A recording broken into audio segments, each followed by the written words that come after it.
जिस विषय पर हम आज बात करना चाह रहे हैं वो विषय है हमारा, जो हमसे भी संबंधित है, आपसे भी संबंधित है, बच्चों से भी संबंधित है, और साथ में इसको यूपी बोर्ड की क्लास 10 की यूनिट 4 का 5th चैप्टर है और इसका नाम है उपभोक्ता के अधिकार या कंज्यूमर राइट्स।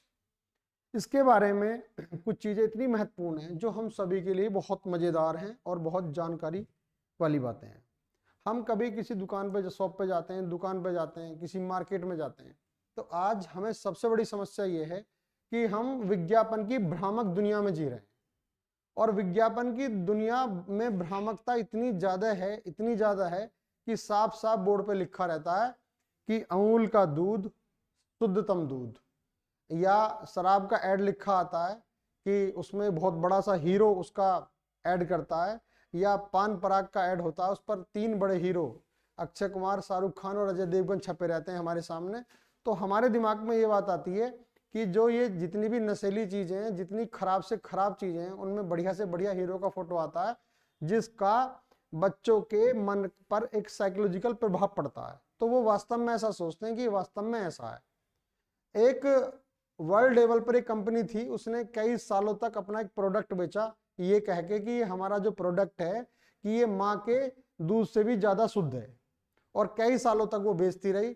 लेकिन जो समाज के चिंतक लोग हैं जब उसके खिलाफ कोर्ट में गए तो उस कंपनी को यह मानना पड़ा, हाँ वो इसमें धोखा कर रही थी।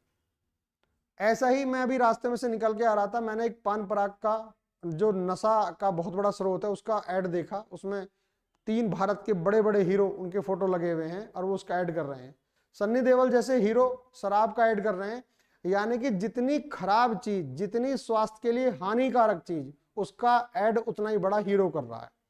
इवन अमिताभ बच्चन जैसे भी नवरत्न तेल का ऐड देते हैं। तो ऐसी स्थिति में हमें बचपन से ही जब ये चीज देखते आ रहे होते हैं तो हम ये भूल जाते हैं कि वास्तव में क्या तो चीज शुद्ध है और क्या अशुद्ध है। इसी पर जो यूपी बोर्ड की क्लास 10th का जो चैप्टर है उपभोक्ता के अधिकार, वो इसी से संबंधित है। कंज्यूमर राइट्स, जब हम मार्केट में जाते हैं तो सबसे पहले ये देखते हैं कि किसी भी पैकेट पर उसकी मैन्युफैक्चर डेट क्या है या उसकी एक्सपायरी डेट क्या है। लेकिन ये एक्सपायरी डेट और मैन्युफैक्चर डेट बहुत लंबे समय बाद इन पैकेटों पर आना शुरू हुआ। और तो और सिगरेट के पैकेट पर यह लिखा हुआ कि सिगरेट स्वास्थ्य के लिए हानिकारक है। इसके लिए भी समाज के चिंतकों द्वारा न्यायालय में बहुत लंबी लड़ाई लड़नी पड़ी जब उस पर यह लिखा जाता है।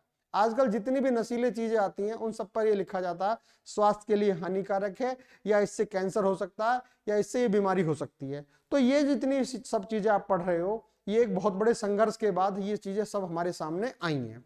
अब इसमें सबसे पहले हम क्या लेते हैं, उपभोक्ता या कंज्यूमर्स राइट या उपभोक्ता के अधिकार हैं क्या। देखिए, समाज में, मार्केट में जो मिलावट वाली चीजें, जो अशुद्ध चीजें, जो भ्रामक चीजें बेची जा रही हैं और उसको उपभोक्ता सीधे सीधे लाता है, उससे वो बीमार भी हो सकता है, उसका स्वास्थ्य खराब हो सकता है। ऐसी स्थिति में भारत में ये आंदोलन शुरू हुआ, और जब ये आंदोलन शुरू हुआ तो सरकार इसके बारे में थोड़ा सा चेती और उसने कुछ नियम बनाने की कोशिश की। 1960 के दशक में जो थोड़ा सा बता देता हूं, चैप्टर का नाम है कंज्यूमर राइट्स,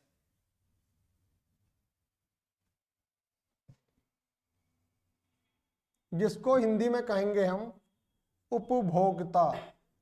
उपभोक्ता का मतलब होता है मार्केट से कोई भी वस्तु खरीदने वाला, और उत्पादक का मतलब होता है उसको बेचने वाला। ऐसी स्थिति में अगर हम मार्केट की दृष्टि से देखें तो जो उपभोक्ता है वो एक कमजोर है क्योंकि वो अकेला है, और जो पूंजीवादी विचारधारा है, जो अमीर लोग हैं, वो उस चीज को, उस प्रोडक्ट को बेच रहे हैं। तो ऐसी स्थिति में अकेले आदमी के द्वारा संघर्ष नहीं हो सकता। लेकिन समाज के सामने जब ये परेशानी बड़े स्तर पर आती है तो इसके लिए बहुत सारे नियम और कानून बनते हैं। तो इसके लिए जो कानून की बात आती है तो सबसे पहले जो इंपॉर्टेंट क्वेश्चन है, जो आपका 1 लाइन में भी आता है, एमसीक्यू में भी आता है, 1 वर्ड में भी आता है, वो सबसे पहला है उपभोक्ता संरक्षण अधिनियम, जिसको शॉर्ट फॉर्म में कोपरा के नाम से जाना जाता है, COPRA। देखिए 1986 में तैयार हुआ, और इस कोपरा का मतलब हुआ consumer protection act. Consumer protection act, इसको शॉर्ट फॉर्म में कई बार ये पूछ लिया जाता है कि कोपरा क्या है। तो कोपरा जो तैयार हुआ 1986 में तैयार हुआ, और वर्ल्ड लेवल पर 1985 में एक उपभोक्ता इंटरनेशनल नाम की संस्था बनी, जिसमें आज लगभग 115 देश जुड़े हुए हैं और बहुत बड़े स्तर पर बहुत सारी संस्थाएं बनी हुई हैं। तो उपभोक्ता संरक्षण अधिनियम 1986 में बना, जिसको अमेंड किया गया या संशोधित किया गया 2019 में, और इसको बड़ा मजबूत बना दिया गया। ये आज की डेट में मील का पत्थर साबित हुआ। तो इसमें उपभोक्ताओं को कुछ अधिकार दिए गए। उनमें जो सबसे पहले है सुरक्षा का अधिकार। सुरक्षा का अधिकार का मतलब क्या है? जब आप कोई भी चीज ले रहे हैं तो आपको सुरक्षा का पूरा पूरा अधिकार है कि उसमें किस तरीके की चीज है, क्या मिलावट है। दूसरी चीज है सूचना, राइट टू इंफॉर्मेशन। आपको पूरा अधिकार है कि उसके बारे में जानने का। अब सूचना के अधिकार में एक बात और जान लीजिए, भारत सरकार ने 2005 में एक नया नियम पास किया,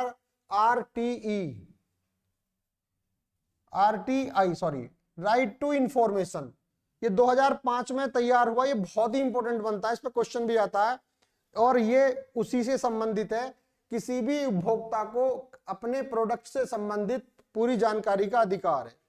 तीसरा अधिकार इसमें दिया गया चुनाव का अधिकार, यानी कि राइट टू सिलेक्शन। आप किसी दुकान पे गए, दुकान पे आपने कहा कि भाई मुझे तो एक पेस्ट खरीदना है, तो दुकानदार ने क्या कहा, पेस्ट तो ले लो, लेकिन आपको ये ब्रश भी इसके साथ लेना पड़ेगा। तो ऐसी स्थिति में इस चुनाव में ये अधिकार दिया गया। ऐसा कंपलसरी नहीं है, क्योंकि एक लंबे समय पहले ऐसा भी हुआ था।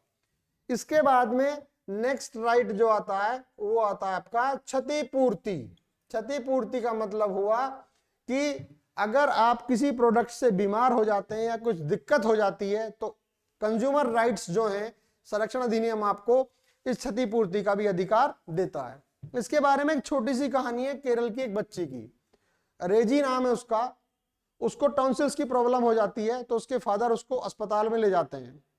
जब अस्पताल में ले जाते हैं तो टॉन्सिल्स का ऑपरेशन करने के लिए जो डॉक्टर है, जो बेहोशी की दवाई देता है, तो उस बेहोशी की दवाई देने से उसे दूसरी बीमारी लग जाती है और उसको बड़ा नुकसान होता है, बड़ी दिक्कत होती है। तो उसके फादर जिला स्तर पर, यानी कि जो इसके हमारे न्यायालय हैं वो मैं अभी बताऊंगा, वहां पर जाते हैं।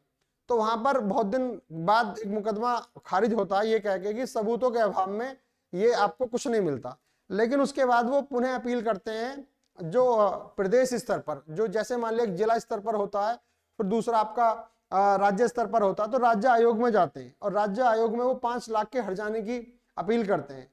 तो वहां पर राज्य आयोग सबूत देखता है, सारी चीज करता है, और हर्जाने के जो चिकित्सक है, जो अस्पताल है, हॉस्पिटल है, उस पर वो हर्जाना लगाता है। तो ऐसी स्थिति में ये जो हमारा उपभोक्ता संरक्षण अधिनियम है, जो हमारे साथ कोई दिक्कत होती है तो क्षतिपूर्ति की हमें पूरा पूरा अधिकार मिलता है।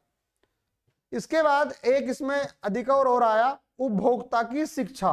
उपभोक्ता की शिक्षा से मतलब क्या है कि आपको पूरा पूरा राइट है, आप उसके बारे में जाने ये प्रोडक्ट किस किस चीजों से मिलकर बना है। आजकल ज्यादातर कंपनियां क्या कर रही हैं कि उस पर जो कोड डालती हैं वो F1 के नाम से डाल दिया, F2 के नाम से डाल दिया, तो उसमें आम आदमी को पता ही नहीं चल पाता। लेकिन जब आप उसको गूगल पे जाकर सर्च करेंगे तो आपको ये पता लग जाएगा इसका मतलब ये प्रोडक्ट है और इसका मतलब ये प्रोडक्ट है।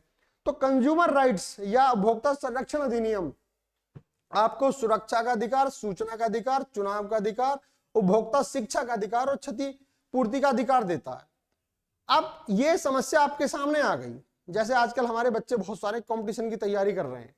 अब इसी प्रकार क्या होता है, एक बच्ची फॉर्म भरती है और वो बीटेक की स्टूडेंट है और उसके सारे डॉक्यूमेंट्स जमा हो जाते हैं और वो इंटरव्यू देती है, लेकिन कई साल तक कोई रिजल्ट ही नहीं आता।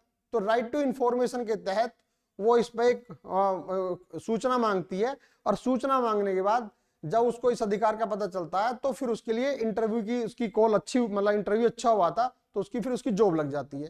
तो यहाँ पर मेन बात हमारी जागरूकता की है जितनी भी चीजें मार्केट में आ रही हैं उनके पीछे एक नियम है, और उसी वजह से शायद ये हाई स्कूल में ये चैप्टर लगा रखा है जिससे बच्चा शुरू से पढ़े और उसमें जागरूकता है। अब इसमें जो मेन क्वेश्चन आते हैं वो कैसे कैसे आते हैं। एक क्वेश्चन आते हैं भाई हम किस स्तर पर कहां पर अपना दावा या मुकदमा या केस लड़ सकते हैं या अपनी शिकायत दायर कर सकते हैं। तो देखो इसमें 3 चीज हैं। एक तो जिला लेवल,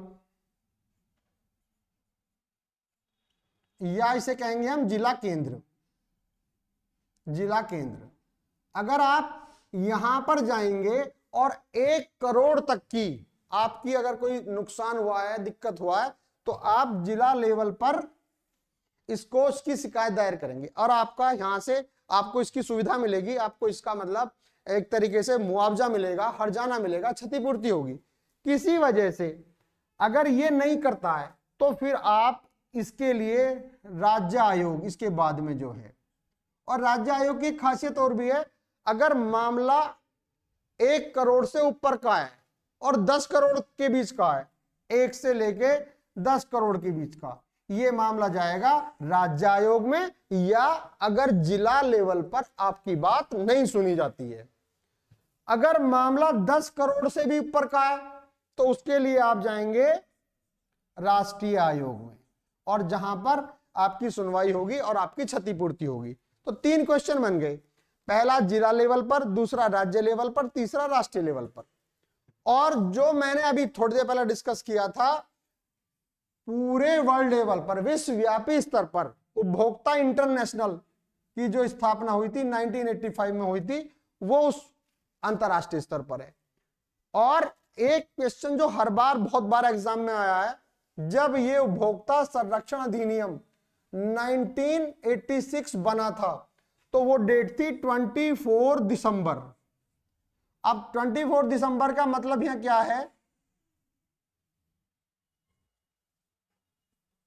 कि इस दिन उपभोक्ता संरक्षण दिवस मनाया जाता है, यानी कंज्यूमर राइट्स डे मनाया जाता है 24 दिसंबर। तो क्वेश्चन कैसे कैसे बने, कब यह अधिनियम बना, दूसरा कब इसमें संशोधन हुआ 2019 में, कौन सा डे है 24 दिसंबर कंज्यूमर राइट डे, और उसके बाद कौन से लेवल पर ये जिला है। और मजे की बात यह है कि इन क्वेश्चनों में आप लॉन्ग भी लिख सकते हैं और एमसीक्यू भी लिख सकते हैं, शॉर्ट और वेरी शॉर्ट भी लिख सकते हैं। तो ये इंफॉर्मेशन बहुत कम समय में है और ये आपके एग्जाम के लिए बहुत काम आएगी। Thank you very much.